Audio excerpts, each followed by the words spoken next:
Et on retrouve pour de l'analyse Armelle Charrier. Bonjour Armelle, ces rassemblements ont tendance à se politiser. Oui, c'est vrai qu'il y a intérêt aussi à utiliser ces manifestations qui, au départ, sont souvent grandement spontanées. Il y a à la fois la manifestation de ceux qui considèrent qu'ils sont interdits de droit. Et vous imaginez bien qu'aux États-Unis, par exemple, qui en est un des pays emblématiques, ne plus avoir le droit de pouvoir sortir, aller où l'on veut, commercer, c'est juste la philosophie même de l'État à laquelle on s'attaque.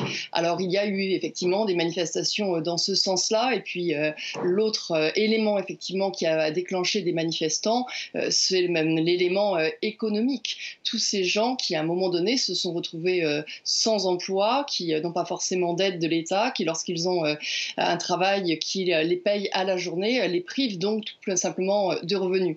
Alors ces manifestations-là, aujourd'hui, elles sont devenues plus politiques. Donald Trump a parfaitement saisi qu'il est en campagne électorale et que du coup cela pouvait monter pour lui sur cette espèce de désagrément prononcé sur le fait qu'il pouvait justement parler que le coronavirus était mal compris, qu'il étouffait la société américaine et qu'on pouvait faire autrement.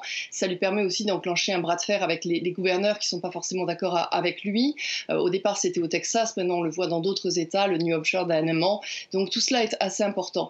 De l'autre côté, pas très loin, au Brésil, on a exactement le même état d'esprit avec des manifestants qui, là, aujourd'hui, soutiennent Bolsonaro et qui, effectivement, expliquent que le coronavirus n'est pas si dangereux que ça. En tout cas, que si on n'a pas de travail, c'est beaucoup plus dangereux pour sa santé parce que dans ce cas-là, on ne peut pas se nourrir et dans ce cas-là, à un moment donné, cela tue aussi. C'est une expression qui est employée.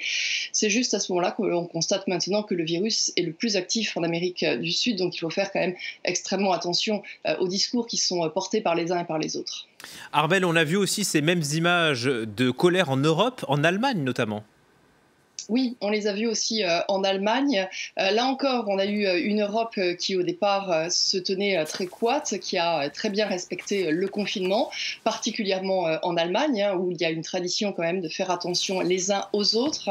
Et on a vu, à un moment donné, les différents Länder avoir une politique différente, avec des manifestations qui ont eu lieu à Berlin, qui ont lieu à Stuttgart, qui ont lieu à Munich. Alors, on est dans une philosophie allemande. À chaque fois, le nombre de manifestants est limité pour qu'il n'y ait pas cette propagation du virus. Or, ce nombre, justement, n'est pas suivi et il y a à chaque fois ces slogans. Alors, un peu du slogan économique au départ, et puis finalement, on voit maintenant de la politique avec de l'extrême gauche qui est présente, comme une ville traditionnellement anarchiste, comme peut l'être Berlin, ou de l'extrême droite aussi, que l'on voit plus aussi en Bavière.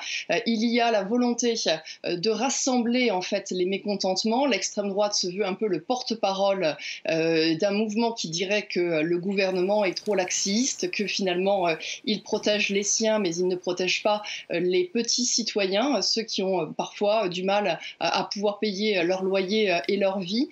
Et il faut y faire attention, a dit effectivement le président de la région Bavière. Il le connaît bien, c'est sur son territoire, c'est un proche d'Angela Merkel. Il dit qu'il faut faire attention à ne pas confondre ce qui se passe ici avec ce qui s'est passé à l'époque avec Pegida, le mouvement qui était anti-islamophone et qui finalement a permis à l'extrême droite de s'installer en Allemagne. Tout cela est regardé de très près, y compris effectivement du côté du Royaume-Uni ou même en France, où on se souvient qu'il y avait ces manifestations de gilets jaunes pendant très longtemps et où finalement ce mécontentement peut aussi se greffer sur ce type de manifestation, pour l'instant interdite en France.